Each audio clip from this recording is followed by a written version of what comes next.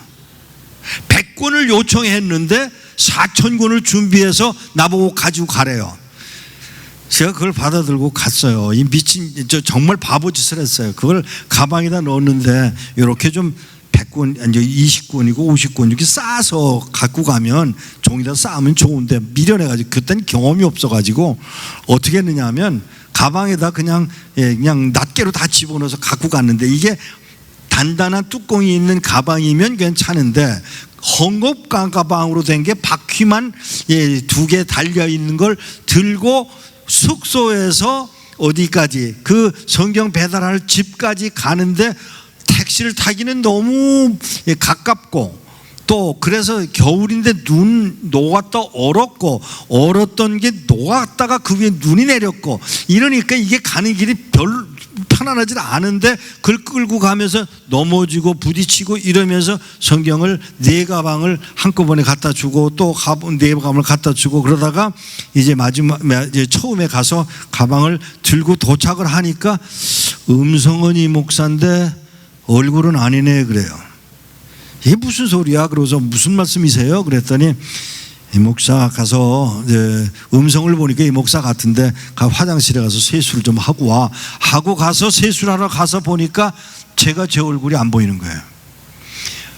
가방이 넘어지면서 나도 넘어지고 미끄러우니까 넘어지고 그러면서 벽에 부딪히고 나무에 부딪히면서 머리며 얼굴이 다 상처가 나가지고 피가 흐른 거예요. 그런데 이런 일들을 잘 들으셔야 돼요. 제가 그런 일을 당하고 나서 그냥 세수를 하고 뭐 얼굴이 따끔따끔한 걸 세수를 하고서 보니까 그분이 뭐라고 하냐면 이 목사 얼굴 맞네. 그러고 넘어갔어요. 몇 년 후에 이 목사 우리가 성경 갖고 오는 거 보고 성경을 저 사람이 정말 믿을 만한 사람이라고 믿어졌을 줄 알아? 그래서 무슨 말씀이세요? 그랬더니 여기 공항에 성경을 안 걸리고 들어오는 법은 없네. 여기 중국 정부야 얼마나 영리한 아이들인데 이 사람들한테 속여가지고 그걸 숨겨서 갖고 올 수 있는 방법은 없네. 근데 이 목사가 매달 100권에서 200권, 300권, 500권, 1000권 이러고 갖고 들어오는데 미안하지만 우리가 이 목사를 믿을 수가 없어서 성경을 감춰두었었네. 그런데 오면서 피를 흘리고 오는 걸 보고는 피 흘리는 거는 저거는 일부러 하는 게 아닐 텐데 저건 믿을 수 있겠다 하고 믿기 시작했다는 거예요. 그런데 더 재미난 일이 벌어졌어요. 성경을 마루 밑에다가 넣어놨는데 제가 성경을 사면서 늘 불평을 뭐라고 그랬느냐 하면 이 껍질을 박스에다 넣어 있잖아요. 근데 박스는 못 갖고 가고 왜냐하면 무게가 나가니까 그걸 뜯어내고 거기 비닐로 쌓여 있어요. 그 비닐이 좀 질이 나빠서 빡빡 소리가 나요. 그래서 이걸 좀 포장 대한성서경에 너무 짜다. 이걸 좀 부드러운 걸로 넣으면은 배달하는 우리가 얼마나 편해 이러고 생각을 했어요. 그리고 불평을 했어요. 그런데 그 가방에 넣어줬던 게 이 할머니 집에 배달이 됐고 그걸 다 숨겨 놨는데 이게 제가 죄송합니다. 얼마 동안 그거를 그냥 그 창고에다 넣어놔둔 거예요. 놓아주지를 않고. 왜 안 놓아줬냐? 언제라도 경찰이 들어닥치면 주려고 거기다 감춰놓고 있었던 거예요. 근데 이제 세월이 지나서 얼마 지나는데 어느 날 바람이 불고 비가 내리면서 잘 들으세요. 누구는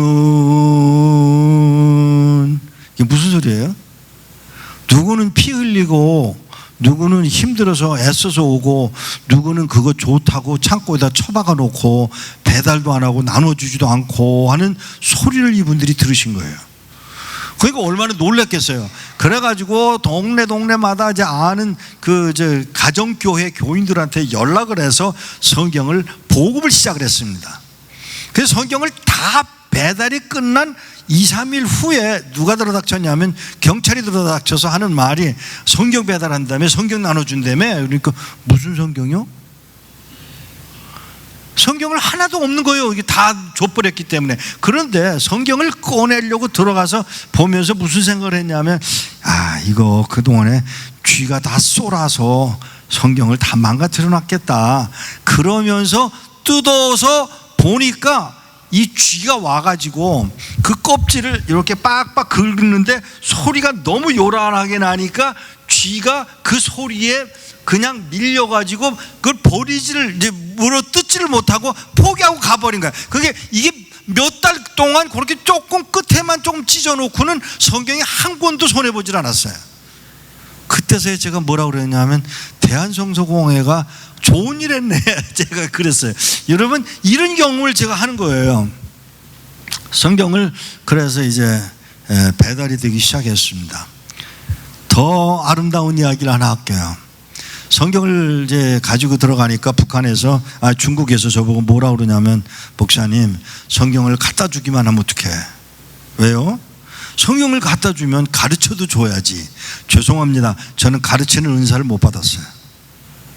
저는 성경 배달의 은사를 받았어요. 그게 뭔지 아세요? 밀수예요. 제가 밀수를 그때부터 시작해서 중국어 성경만 700만 권을 밀수를 했습니다. 안 된다고 하는 북한의 성경을 97만 4천 권을 밀수를 했습니다. 안 된다고요? 누가 그래요? 제가 그랬잖아요. 하나님이 포기하지 않은 자기 백성에게 성경 한 권 들려주고 싶은 그 욕망이 얼마나 강한지 아세요? 그걸 여러분과 나를 통해서 배달하고 계신 거예요.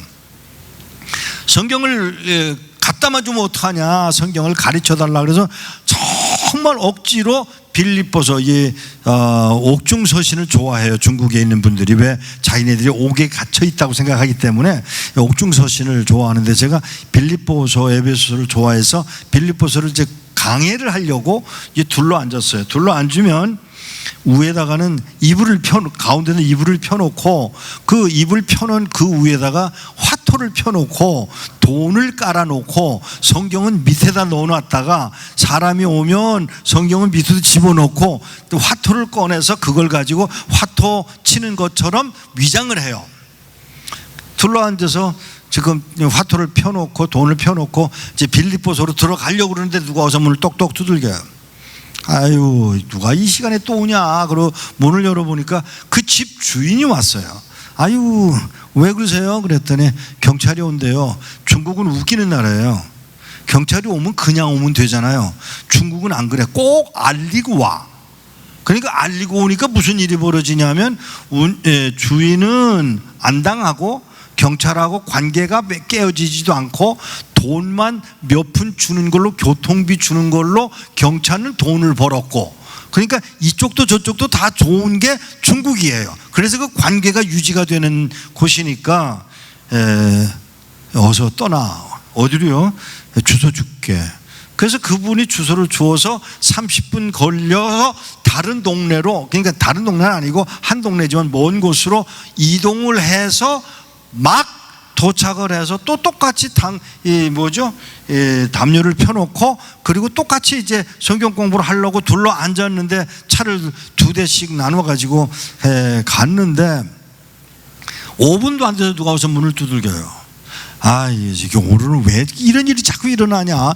투덜투덜 하면서 문을 열어보니까 30대 중반의 어떤 여자분이 거기 서 있는 거예요. 어떻게 오셨어요?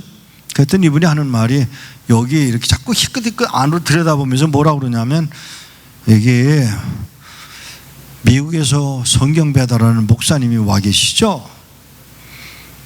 그게 너무 저보고 묻는 질문이니까, 전데요. 성경 한 권만 주시면 갈게요. 그래서 알겠다고. 근데 미안하지만 여기를 어떻게 알고 오셨어요? 그러니까 좀 들어가도 돼요? 그래서 들어오세요. 들어오셔서 차를 끓인 것을 드리고 어떻게 여기를 알고 오셨느냐 그랬더니 이분이 이야기를 하기 시작하는데요. 말도 안 되는 소리를 하는 거예요. 7년 전 지나가는 한국에서 온 선교사님이 우리 동네를 지나가다가 전도를 했고 내가 그때 예수를 영접해서 예수를 믿기 시작했지만 성경이 없어요. 그래서 7년 동안을 하나님 앞에 성경 한 권 달라고 기도를 하기 시작해서 일주일 전에 7년이 됐는데 환상을 보셨대요. 환상 보셨다면 믿으시겠어요? 우리 통합 측에서도 이런 거 믿으시나? 예? 근데 아까 박수 치는 걸 보니까 영 이게 저 어디 순복음인지 아닌지 구분이 안 되던데. 예? 그분이 환상을 봤어요. 일주일 전에 환상을 보고 그 환상이 뭐냐면 지도인데 마지막 밑에는 주소가 분명해요. 이 지도를 외울 길은 없죠. 근데 그 밑에 있는 주소를 보고 이 집에를 찾아오기 시작한 거예요. 얼마 걸렸냐? 일주일 걸렸어요. 산을 넘어야 되고 강을 건너야 되고 또 뭐 버스를 타야 되고 기차를 타야 되고 이러면서 걸린 시간이 일주일인데, 자, 질문이 뭐냐면 그분이 환상을 본 그날 저는 분명히 서울에 있었어요. 그리고 5분 전에는 차에 있었어요. 그 버스 차 타고 온 30분 전에는 저쪽 동네에 있었잖아요. 그런데 하나님은 7일 전에 제가 이곳에 이 집에 올 것을 환상으로 보여주셨다는 사실이에요.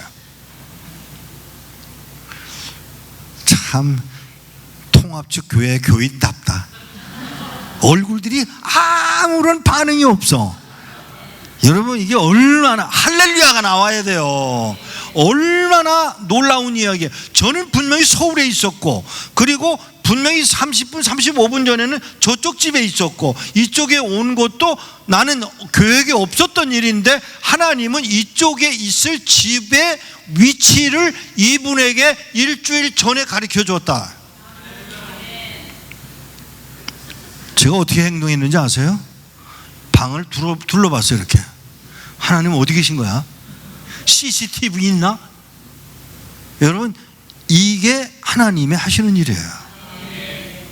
여러분이 여기 앉아 있지만, 아니요, 하나님은 여러분이 여기에 앉아 있는 거 분명히 기록해 놓고 계실 거라고요.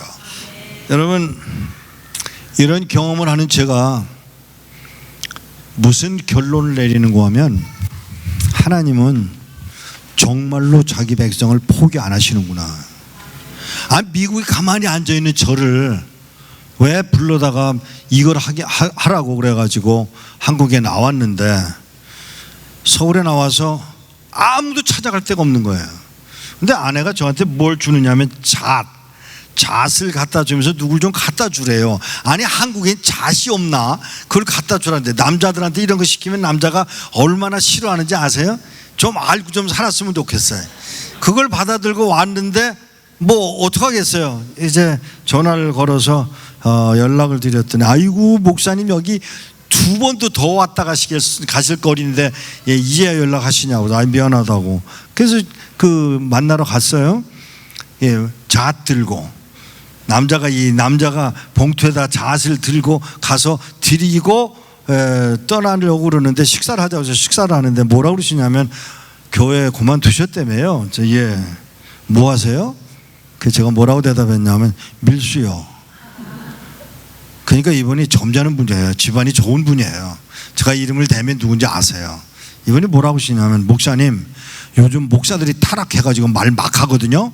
목사님까지 그러기에요. 그래서 제가 아무 말도 안 하고 우물우물했더니 이분이 식사를 하다 말고, 목사님 혹시 중국에 성경 보내세요? 예. 그러면 문서 선교한다 그러지.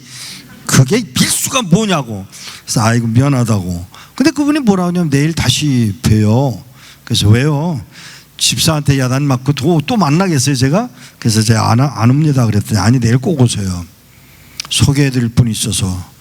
그래서 그분을 만나러 그 다음날 갔어요. 그분이 지금까지 저희 선교회에 이사로 계십니다. 끝까지 끝까지. 그때 놀라운 거 하나님 뭘 준비하셨냐면 이분의 어머니가 세상을 떠나셨는데 세상을 떠나시면서 뭐라고 유언을 했냐면 내가 선교에 모든 걸 다 동원해서 후원을 했는데 북한 선교를 못했다. 근데 내가 미안한데 너희들한테 북한 선교를 하는 분을 만나면 좀 전적으로 좀 도와라 라고 유언을 하고 세상을 떠나셨어요. 근데 그 유언한 때가 언제냐면 제가 중국에 처음 와서 마음에 중국 선교를 해야 되겠다고 결심하던 그때예요. 요 시간을 보셔야 돼요.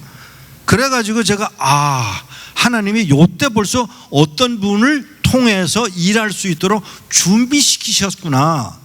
그래서 제가 그 이야기를 들으면서 이게 정말 우연은 없네. 이게 구석구석에서 준비된 분들이 때가 되면 만나게 되고 만나게 되면 이 일을 진행하시는데 하나님이 정한 사람들에게 하나님이 택한 사람들에게 성경이 배달될 수 있도록 모든 걸 만들어 가시는 분이 하나님이세요. 자, 여러분 지금 뭘 하셔야 북한 선교한다 그러면 뭘 하셔야 되는지를 몰라서 다들 뭐 해요? 그러죠. 자, 성경을 중국에서 북한으로 들여보내기 시작했어요. 성경이 들어갔어요. 근데 얼마 있다가 무슨 반응이 왔냐면 목사님 이거 안 돼. 그래서 왜요? 이거 성경 이걸로 안 돼. 왜 안 돼요? 이거는 나만 말이야. 우리는 이 말 못 알아들어. 그러면 내가 어떡하려느냐 그랬더니 뭐라 그러냐면 목사님 이 성경 북한 말로 번역해 주세요. 와, 이 답답한 소리를. 저는 헬라어도 모르고요. 미안합니다. 신학교만 나왔지 헬라어도 모르고 히브리어도 몰라요. 아무것도 몰라. 그런데 절대로 그걸 번역해서 북한 말로 번역해서 성경을 달래요. 그래서 제가 어이가 없어서 그냥 우물우물하고 그걸 가지고 미국 사무실에 가서 제가 그냥 그 일이 갑자기 생각나서 내가 무슨 수로 성경을 번역하냐. 물론 뜻은 좋지만 내가 이걸 번역을 하냐 그랬는데 그 소리가 컸던 게 아니라고 생각을 했는데 우리 사무실에 계시던 신학교 교수 출신인 목사님이 오셔서 미국에 오셔서 이분은 빵점짜리 목회자예요. 목회를 못해. 근데 뭘 하느냐 하면 강의를 잘하세요. 헬라어, 히브리어 아주 전문인 거예요. 이분이 그런 분인지를 모르고 내가 어떻게 북한 말로 성경을 번역하냐? 그래도 이 말을 그분이 들으시고 목사님 잠깐만요. 지금 뭐라고 그러셨어요? 성경을 번역해달라고 그러는데 내가 무슨 재주로 그 성경을 번역을 합니까? 그랬더니 이분이 뭐라고 하냐면 목사님 제가 헬라어 전문입니다. 제가 그거 할 수 있게 제 꿈이 그거고요. 이왕이면 북한 말로 번역하시겠다니까 제가 해도 될까요? 그러니까 저는 하나님이 요 분을 딴 데서 준비시키셔서 저하고는 상관도 없는 신학교에 그분이 계시다가 한 미국에 덥석 이민을 와가지고 목회에 성공을 못하고 그냥 놀고 있는 걸 우리가 끌어들여서 이런 일이라도 해보세요 저런 일이라도 해보세요 하고 맡긴 터에 그 이야기 나오자 우리 사무실에서 목사님 어떻게 해요? 성경 번역? 그거만큼 더 좋은 일이 어디 있냐? 북한에다가 하자. 신약 성경 번역하는 데만 4억이 들었어요. 성경 번역하는 데만. 성경을 번역을 했습니다. 인쇄해야 되잖아요. 이 이야기를 한국 교회에다가 하니까 아무도 반응이 없어요. 안 된다는 거예요. 미쳤냐요. 그런데 그러고 있는 터에 일본에 있는 해외파 기독교인들, 일본 안에서 예수 믿는 사람 예수 믿기가 힘들지만 해외 나가서 미국이고 영국이고 독일이고 나가서 살다가 예수를 만나서 예수 믿고 일본으로 돌아왔는데 이 사람들은 딴 데는 갈 데가 없는 거예요. 해외파 교인들만 모이는 교회가 따로 있어요. 일본에 가면 그런 교회들 모이는 교회에 있던 사람들이 무슨 소식을 들었느냐 하면 제 얘기를 들었어요. 미쓰비시, 혼다, 소니에 다니던 해외파 엔지니어들이 연락을 해와가지고 돈을 부담을 하기 시작했어요. 혹시 순 목사님 우리 성경 가지고 있나요? 가방에? 박스에 한번 보실래요? 예. 그 성경을 인쇄를 누가 했느냐 하면 일본 해외파 교인들이 했어요. 성경 한 권 찍는데 얼마 드는지 아세요? 700원 들어요. 배달을 하는데 북한까지 들어가는데 다 합해서 4,000원이면 한 사람 앞에 성경 한 권이 들어가요. 여러분 4,000원으로 한 영혼을 구할 수 있다면 하시겠어요? 안 하시겠어요? 할 수 있는 일이에요. 4,000원 큰 거 아니에요. 커피 한 잔도 안 해. 오늘 만들어준 커피는 뭐 특별히 만들었으니까 뭐 4,000원이 더 하겠지만 보통 커피 7,000원 뭐 이러고 뭐 요즘은 싸게 하는 데도 있기는 있지만 놀라지 마세요. 이걸 북한에 보낼 수 있다고는 사실을 아셔야 돼요. 여러분들이 하려면 돈이 엄청나게 들어요. 그러나 우리는 사람들이 요원들이 있어서 이 사람들이 가지고 북한에 들어가는 일만 전문적으로 하는 사람들이 있는데 이 사람들이 하면 돈이 안 들어. 왜? 그 사람들 그게 직업이니까 우리가 보낸 선교사들이니까 돈 안 들고 이 일을 할 수가 있는 거예요. 놀라지 마십시오. 성경을 배달하기 시작했습니다. 그런데 어느 날 성경 예배를 거기서 시간을 보내고 있는 중에 아주머니 한 분을 소개를 받았어요. 저보고 만나래요. 그래서 기다렸다가 이제 만났는데 키가 135 요만밖에 안 하시죠? 135 얼굴이 새까매요. 이빨만 하얘. 그래서 제가 물어봤어요. 어떻게 북에서 오셨어요? 예. 있어요? 큰 걸로 이거는 신구약이 합해진 것인데 그냥 보여드릴게요. 조그만 건 없어요? 이거는 신구약, 구약까지 다 번역을 해서 만든 건데 이거는 이제 700원짜리가 아니고요. 이건 조금 많이 비용이 많이 들어갔어요. 그런데 이 할머니 한 분을 만났는데 이 할머니가 어디서 왔느냐고 제가 물어봤어요. 그랬더니 그건 알아서 뭘 해 그래요. 저 그 말에 충격받았어요. 우리는 어디서 왔느냐가 중요해요. 어디서 사느냐가 중요해요. 이름이 뭐냐가 중요해요. 근데 북한에 있는 성도들은 그런 걸 다 초월해서 살아요. 그런 건 알아서 뭘 해. 그래서 아예 알았다고. 근데 찬송은 어떻게 하세요? 찬송 그러니까 뭐 이렇게 머리를 뒤로 제끼고 울기 시작하는데요. 왜 그러세요? 그랬더니 이분이 뭐라고 그러냐면 찬송 공산당 노래에다가 가사를 바꿔 붙여서 불러. 그러니까 가사는 죄짓 맡은 구주인데 곡은 다른 곡인 거예요. 그러니까 멀리서 들으면 저 여자가 공산당 노래 부르는구나로 판단을 하도록 그렇게 하는 거예요. 그럼 기도는 어떻게 하느냐 그랬더니 기도를 소리를 못 내 그래요. 그 기도를 언제 하세요? 그랬더니 우리 집이 기찻길 옆에 있어서 기차가 지나갈 때 기도를 하고 그 학교가 있어서 애들이 학교가 끝나고 나면 막 떠들 때 그때 기도를 하고 그리고 이 마루바닥에서 기도를 하는데 마루바닥이 움푹 파여 있어 그래요. 소리를 못 내니까 기도를 하는데 몸을 비틀면서 기도를 하시다가 보니까 이 마루바닥이 파여내게 제가 그 후에 그 얘기를 들은 후에 우연하게 요한 위슬레의 책을 보다가 깜짝 놀랐어요. 요한 위슬레의 방바닥이 구멍이 뚫려 있는 거 아세요? 나무 바닥에 구멍이 뚫려 있는 거 아세요? 기도를 얼마나 했는지 땅바닥에 마루가 구멍이 뚫려 있다. 제가 그 말을 듣고 이 아주머니 말이 맞겠다는 생각이 들더라고요. 이 아주머니가 용천에 사세요. 제가 나중에 알아냈어요. 어떻게 알아냈느냐? 2004년 4월 22일 날 김정일이 중국에 갔다 오고 난 후에 3시간 후에 용천의 기차역이 폭파된 거 혹시 아세요? 기억나세요? 그 폭파된 그 기차역 옆에 살고 있던 이 아주머니 집이 날아가고 그 마루바닥도 다 날아가고 그 남편과 두 아들과 아주머니가 한꺼번에 다 죽었어요. 저는 그게 억울하지 않아요. 그 가족이요 27명이 순교했어요. 그러니까 이 27명에 4명이 더해지니까 31명이죠. 그런 가정이에요. 근데 이분의 말 기억하세요? 어디서 사는 게 문제가 뭐냐? 어디서 사는 게 중요하지 않다는 거예요.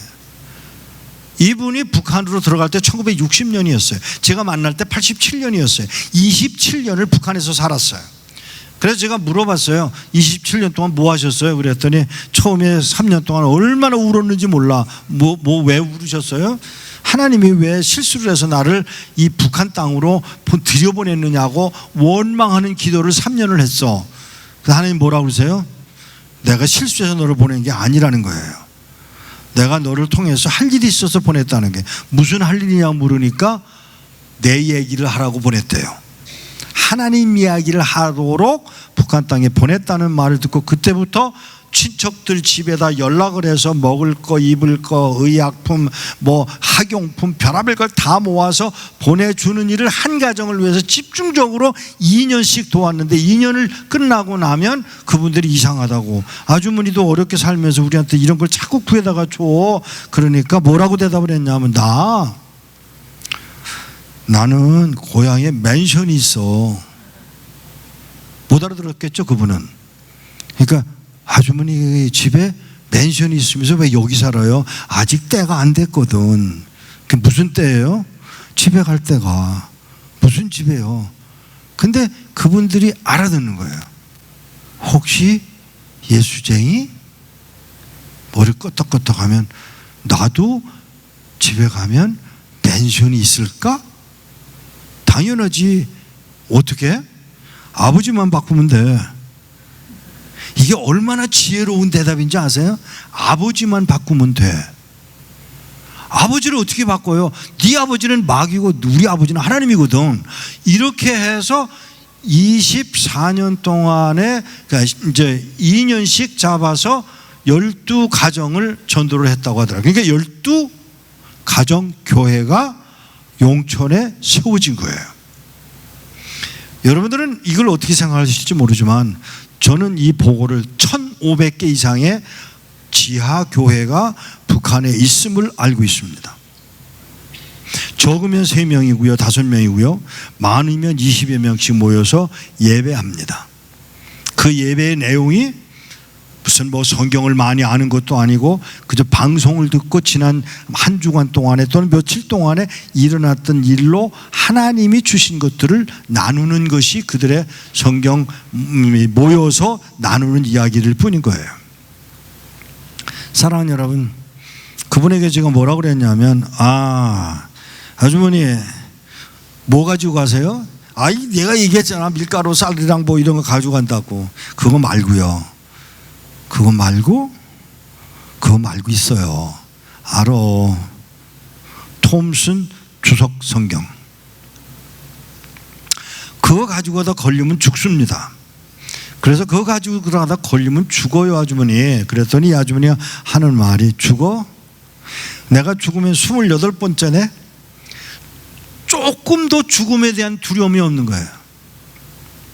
제가 이 일을 시작하기 전에 제일 당황했던 게 이제 우리 어머니인데, 7살 때 저더러 북한에 가라고 했던 그 우리 어머니가 제가 17살 되던 해에 서울에 있었습니다.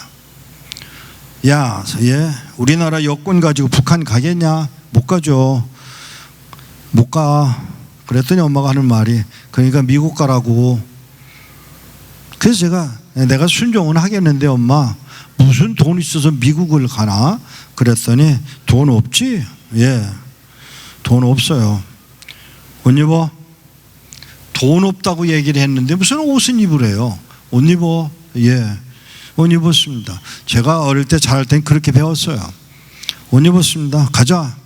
그래서 저를 데려다 놓은 곳이 여기 영락교회 그 앞에 백병원이라고 있죠. 그 백병원 앞에 저를 세워놓으시고는 여기 기다려. 들어갔다 나오시는데 얼굴이 안 좋으시더라고요. 다른 데 가보자. 병원 4군데를 거쳤어요. 병원을 4군데 거치고 돌아오는 길에 나 병원에 왜 갔다는지 아니? 몰라요. 말씀하시는 대로 순종할 거니까요. 말씀하세요. 그랬더니 어머니가 뭐라고 하시냐면, 어머니 있잖아, 아무 소리 말고 미국 갈 준비나 해. 엄마 돈은? 내가 그동안 교회에, 저희 어머니가 목사 사모잖아요. 교회에 돈도 없고 힘이 들어서 감당이 안 되는데 거지들은 매일같이 오지. 밥은 해 먹여야지. 쌀은 부족하지. 그래서 하는 수 없이 엄마가 나가서 피 뽑아 팔아가지고 그 돈으로 쌀 사다가 밥 해 먹였어. 알아. 그랬더니 하시는 말씀이 내가 피 뽑아 팔아가지고 너 미국 못 보내. 그래서 엄마가 눈 뽑아 팔려고 병원에 갔어. 그게 백기무한이에요. 제가 그 이야기를 듣고 엄마 꼭 그래야 돼? 그랬더니 어머니 하시는 역정을 내시면서 하시는 말씀은 정신 차리고 들어. 죽어도 가야 되는 길이야. 돼도 그만 안 돼도 그만 해도 그만 안 해도 그만 이런 법은 없어. 죽어도 가야 되는 길이야. 알았어요 어머니. 마침 그러고 있는데 이게 하나님 하신 일을 보세요. 미국 정부에서 무슨 요청이 왔냐면 한국에 6.25 때 5살 6살 하던 아이들이 지금 15, 16 됐을 텐데 요 아이들을 1년 동안 교환 학생으로 받아주고 싶으니 미국으로 보내달라고 요청이 왔어요. 막 그러는 판에 그 소식을 듣고 아버님이 그 소식을 듣고 야 너 영어 좀 하잖아. 그래서 가보자. 그래서 시험을 치러 갔더니 와 그때 5살이었던 아이들이 얼마나 많으냐면 178명이 모였어요. 그거 다 영어도 하는 아이들이고요. 그 178명 시험을 치는데 5명을 뽑았는데 5명 중에 하나가 저예요. 그래서 뽑혔어요. 이제 미국 가게 생겼어요. 그런데 아니에요. 수속을 하다가 모든 거 다 쏙 끝나고 이제 여권 받으러 가야 되는데 마지막으로 한 시험이 뭐냐, 시험은 아니죠. 신체 검사인데 제가 폐결핵 환자인 게 드러났어요. 여러분의 뜻? 아니요. 하나님의 뜻이라야 합니다. 우리가 기도를 바꿔야 되는 이유 중에 하나가 뭐냐면 내 뜻대로 하지 않으세요. 여러분의 뜻, 여러분의 생각, 여러분의 계획은 모두 악해. 그러나 하나님의 뜻은 모두 선해요. 그러면 내 기도가 뭘로 바뀌어야 되느냐? 하나님이 원하시는 것을 제가 할 수 있도록 도와주세요 하는 게 여러분의 기도가 되어야 돼요. 어느 저 대령 부인이 저한테 전화가 왔어요. 목사님, 하나님이 목사님 기도 잘 들으신 거 내가 알아. 그래서요, 우리 남편 별자리 받게 해달라고 기도해줘.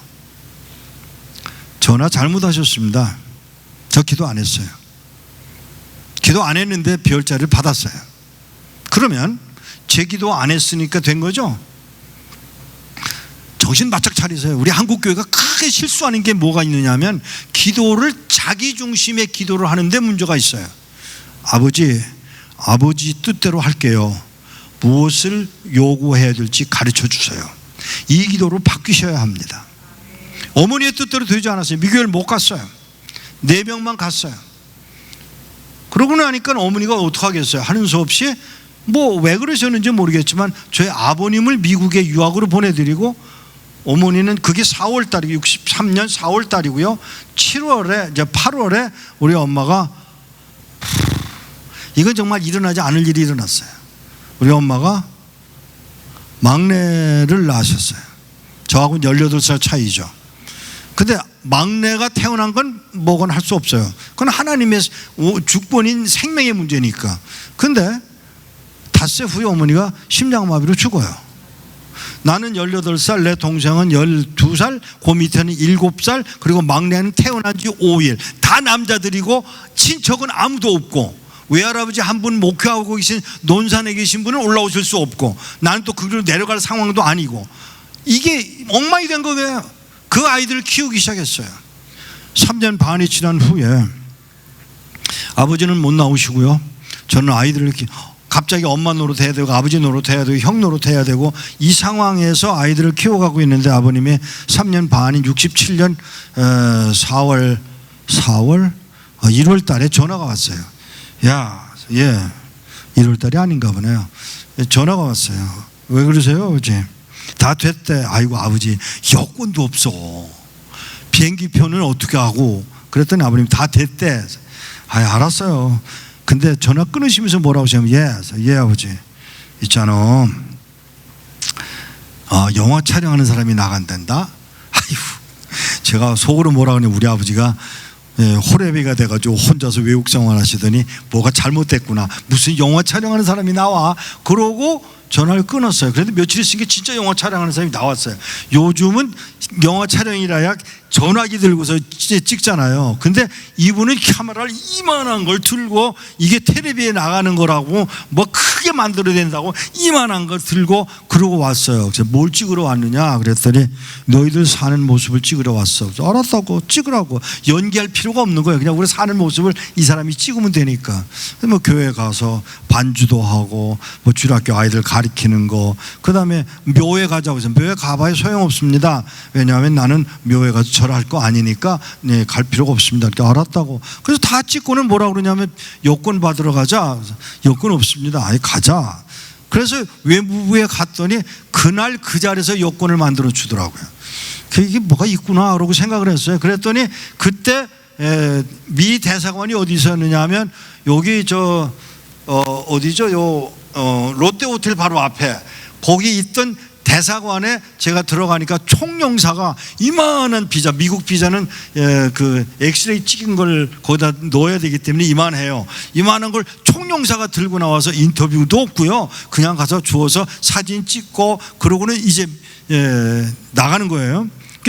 그랬더니 이제 비자 받았잖아요. 그랬더니 이제 앞에 있는 그 바로 앞에 그 프레지던트 호텔 아래층에 여행사가 있었어요. 노스웨스트 에어라인하고 무슨 다른 여행사인데, 여행사에 가서 비행기 표를 받았는데 1등석이에요. 오 하는 걸 보니까 1등석이 어떤 건지 아시네. 1등석을 받았는데 저는 못 갔어요. 왜? 엑스레이 때문에, 폐결핵 때문에. 그 제 필름이 어디로 갔느냐 하면 홍콩으로 갔고, 홍콩에 있는 영국 대사관을 통해서 확인해 가지고 45일 후에 제가 미국에 들어가요. 아버님들은 아버지에서 왜? 어떻게 이런 일이 일어났어요? 하나님이 하셨어. 아유, 목사들은 말을 꼭 저렇게 해. 그죠? 하나님이 하셨대. 알았다고, 하나님이 하셨다고 그러니까.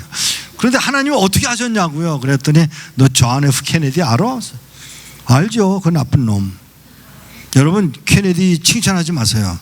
미국 역사 속에 가장 악한 짓을 한 사람이 케네디 형제예요. 뭐 했는지 아세요?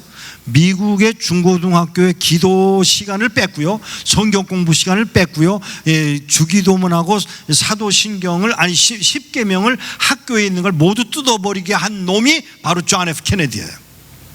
그런데 존 F 케네디가 암살당해 죽었어요.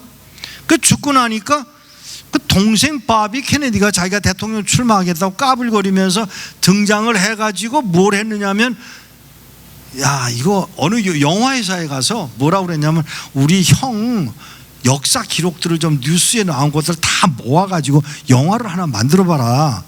뭐 하려고 그러냐, 이민 역사에 대한 걸로 연결을 해서 한번 영화를 만들어봐라. 그러니까 그렇게 하겠다고 영화를 다 만들어서 보내줬더니 이제 바비 케네디가 하는 말이 no 안 된다고. 왜 안 되냐고. 아니 이건 다 옛날 얘기고, 오늘 우리 형이 이민법 바꾼 다음에 새로 들어오는 사람을 하나 영화에 넣어야 되잖아. 우리가 그런 사람 어디서 찾아요? 내가 할게. 전 세계에다가 뭐라고 전보를 그땐 전보죠. 이메일이 없으니까. 전보가 나갔냐 하면 가난하고 불쌍한 가정 한 가정을 추천해서 보내라 하고 전 세계 미 대사관에다가 전보를 보냈는데 그 전보를 보낸 그날, 잘 들으세요, 그날 우리 아버지가 누구의 소개를 받고 복지국회를 찾아가요. 복지국에서 저희 아버님 이야기를 다 듣고 나더니 우리는 당신 같은 경우를 도와줄 방법이 없어. 그러면 어떡하냐고. 할 수 없지 뭐. 그러니까 미안하다고. 그러니까 이제 이야기가 끝났고, 우리 아버님 시간 내서 고맙다고 이야기를 하고 돌아서서 나오는데, 하나님이 그 직원 보고 내가 보낸 사람을 빈손으로 보내도 되냐? 이러고 질문을 하니까 이 사람이 깜짝 놀라가지고 이렇게 된 거예요. 하나님이 저 사람 보냈어요? 그러니까 그래, 내가 보냈다. 어쩜 너 그럴 수가 있냐? 그러니까 이 미국인이 그 말을 듣고는 그럼 어떻게 해요? 그 명함이라도 줘. 그 명함, 하나님 내가 명함이 2,000장이 넘어요. 근데 날 보고 어떡하라고요? 근데 이걸 막 그래도 또 뒤적거리는 거예요. 이 사람이 뒤적거리다가 뭔가 딱 보고는 이렇게 이건가? 하나님 이거? 그러니까 그래가지고 그 명함을 들고 나가시는 우리 아버님이 지금 그 잠깐 사이 일어난 일이니까 저 문 앞에 나가는 우리 아버지를 불러 미스터 리 오라고. 그냥 왔는데 제 아버님한테 명함을 줘요. 그냥 받았는데 제 아버님이 잘못 보셨어요. 늑대 제작소로 눈을 잘못 보신 거예요. 늑대 제작소. 그러니까 이게 무슨 소리야? 그러고서는 그거 기분 나빠서 푹 찢어서 버리려고 찢었는데 그 사람이 이렇게 보고 있으니까 찢으니까 미안해가지고 주머니에다 여기다 집어넣고는 땡큐 그러고는 돌아서서 나오셔서 자동차를 발동을 거시는데 저희 아버님이 굉장히 좋은 차를 타고 다니셨어요. 발동 걸면 한 10분 있어야 움직이는 차예요. 제가 왜 좋은 차라고 그랬는지 아세요? 하나님의 때에 맞추어진 자동차. 그러니까 이 아버님이 발동을 부릉부릉 하면서 심심하니까 주머니에서 명함을 꺼내서 이렇게 보니까 이게 늑대 제작소가 아닌 거예요. 월펄 프로덕션이라는 이름을 보고 이상하다.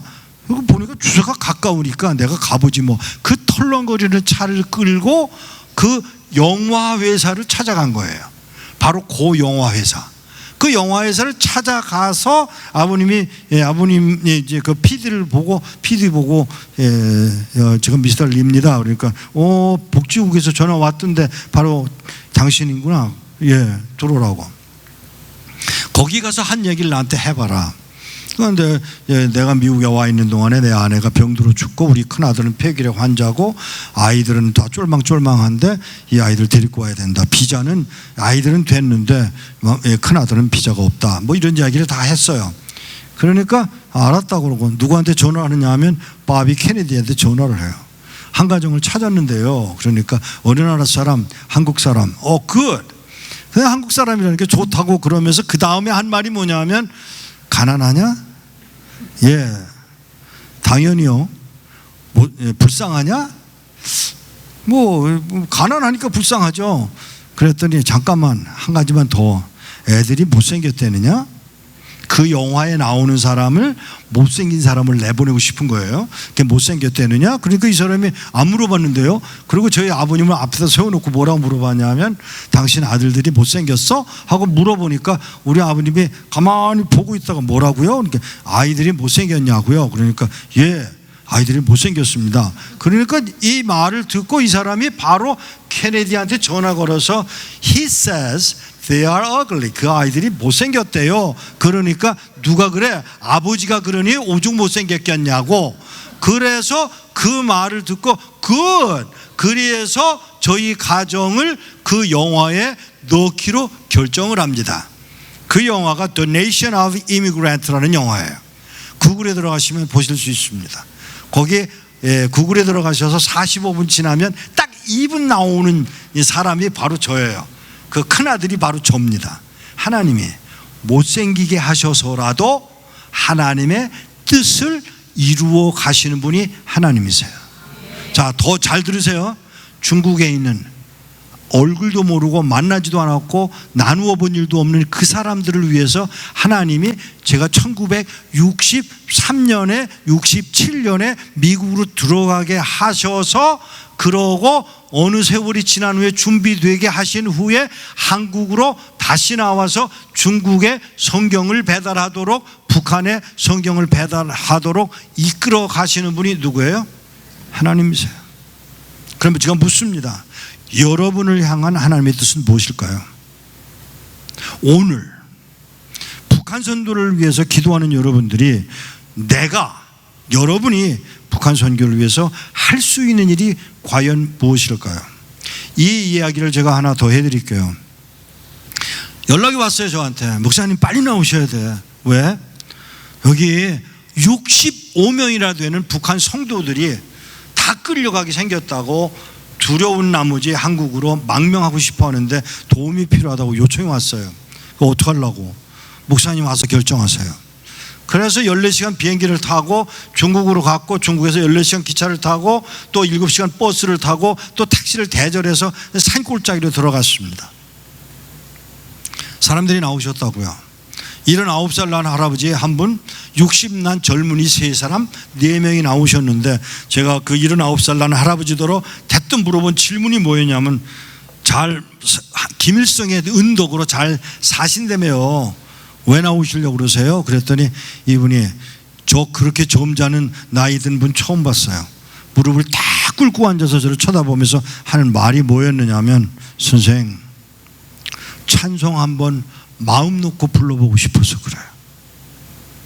다른 조건이 없었어요. 찬송 한번 마음 놓고 불러보고 싶어서 가겠다는 거예요. 그래서 제가 그 말을 듣고 다른 조건을 붙일 필요가 없어서, 알겠습니다, 제가 도와드릴게요. 그랬더니 이분이, 아니야, 잠깐만, 우리를 도와주겠다고 하는 건 고마운데 먼저 하나님이 이것까지 마지막으로 결정해 주실 건지 여쭤보고 결정하시지. 그러세요. 나가시더라고요. 나가셔서 기도하시는 시간이 3-4시간 걸릴 거라고 생각을 했는데 아니에요. 10분도 안 돼서 들어오시는데 땅을 질질 끌고 들어오시더라고요. 그래서 제가 물었어요. 하나님 응답하셨어요? 예. 뭐라고 그러세요? 내가 나가서 물어봤어. 뭐라고요? 저기 미국에서 온 이 목사가 우리 도와주겠다고 왔는데 따라갈까요? 그러고 물었더니 하나님이 하신 대답, 내가 능력이 없어서 너희들을 북한 땅에 남겨둔 줄 아냐? 잘 들으세요, 이 말. 하나님이 실수해서 그 남편을 만나게 하신 게 아니에요. 하나님이 실수해서 그 아내를 만나게 하시는 게 아니에요. 하나님이 실수해서 요셉이 팔려가게 되는 게 아니에요. 하나님의 뜻을 이루시기 위한 방편일 뿐이에요. 이걸 이해하셔야 돼요. 속상한 일은 많아요. 아픈 일은 많아요. 괴로운 일은 많아요. 마음에 안 드는 일은 많아요. 그러나 이것 뒤에 여러분이 하나님을 사모하는 한, 이것 뒤에 숨어 계신 하나님이 살아서 목적을 두고 있으시면 여러분이 인정을 하셔야 돼요. 이 할아버지가 이 목사라는 사람이 와서 우리를 데려가겠다는데요, 내가 능력이 없어 여기다 남겨둔 줄 알아? 그럼 우리가 매맞는 것도 하나님 뜻이에요? 물론이지. 그럼 우리가 굶는 것도 하나님 뜻이에요? 당연하지. 하나님 뭘 몰라? 뭘 몰라 내가?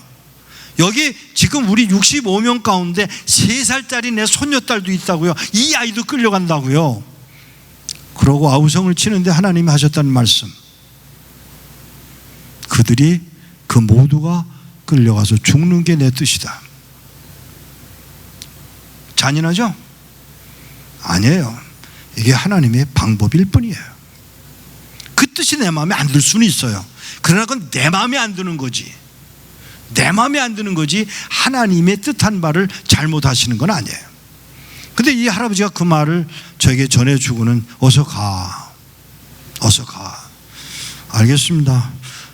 가지고 왔던 돈을 넘겨드리고 인사를 하면서 안녕히 계세요 그랬더니, 무슨 인사가 그러냐? 왜요? 그렇게 하는 게 아니야. 그럼 어떻게 해요? 천국에서 만나자 그래. 그 말 듣고 천국에서 만납시다 라고 인사를 하는 대신 제가 무릎 꿇고 앉아서 그 할아버지가 신고 온 신발에 보니까 발가락에, 때가 낀 발가락이 쑥 나와 있더라고요. 그 발가락에 제 입술을 대고 키스를 했어요. 근데 제 목에 뭐가 떨어지더라고요. 할아버지 눈물이 떨어지더라고요. 일어나서 안아드리고 돈은 이미 전달을 했고 떠나서 걸어 나오는데 뒤에서 이 할아버지가, 누가 우리를 그리스도의 사랑에서 끊으리요? 북한으로 돌아가야 하는 사람이에요. 65명과 함께.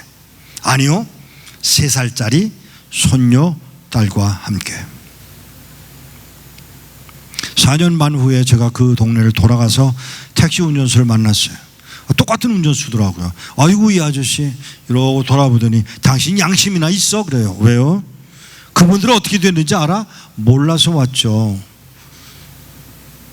6명의 젊은이가 안 끌려가겠다고 덤비다가 몽둥이로 맞아서 즉사를 하고, 59명이 4년 반 동안에 굶어 죽고 매맞아 죽고 병들어 죽었다네.